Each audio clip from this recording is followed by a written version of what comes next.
নামে সারা গোটা বিশ্বের ভিতরে এক হিন্দুবাদের চক্রান্ত চলছে।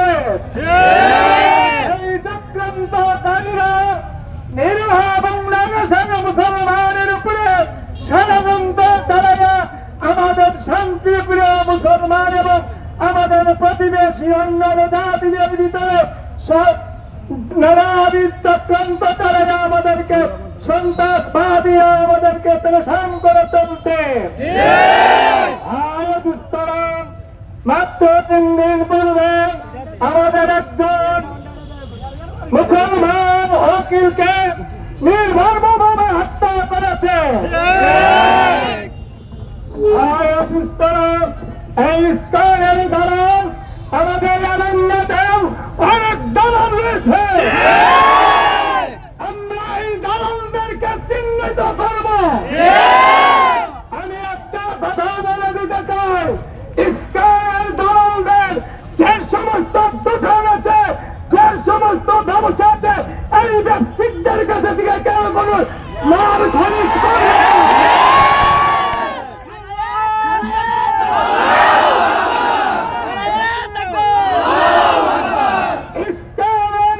সংগঠনের সাথে যারা জড়িত তাদের সাথে আমরা কোনো লেনদেন করবো না।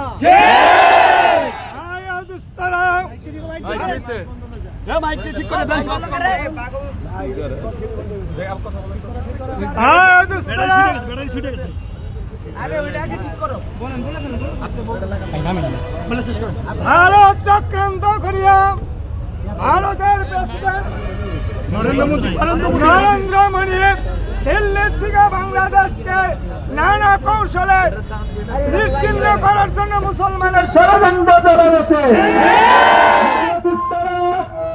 আমরা ভারতকে মানি না, মুসলমান সুদূর স্থান পর্যন্ত 800 বছর শাসন করছে মুসলমান। ভারত শাসন করছে মুসলমানরা 800 বছর। ব্রিটিশের দালাল এই হিন্দুরা আমাদের নির্যাতন করে আমাদের ঐতিহ্য নষ্ট করছে। আপনাদের প্রতি আমার জয় করণের অগ্রণে এই ইস্কনের সাথে আমাদের কোনো আপোষ নাই। সরকার তাদের নেতার ফাঁসি দিবে।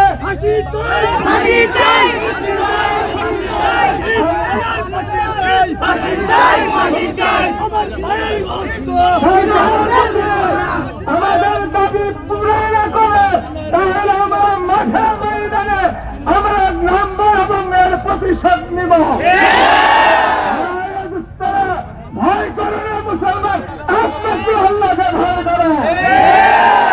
নরেন্দ্র মোদী কে যুক্তরাষ্ট্র কে আমেরিকা, আমরা কাউকে 4টা আঙ্গুল দেখা ভয় করি।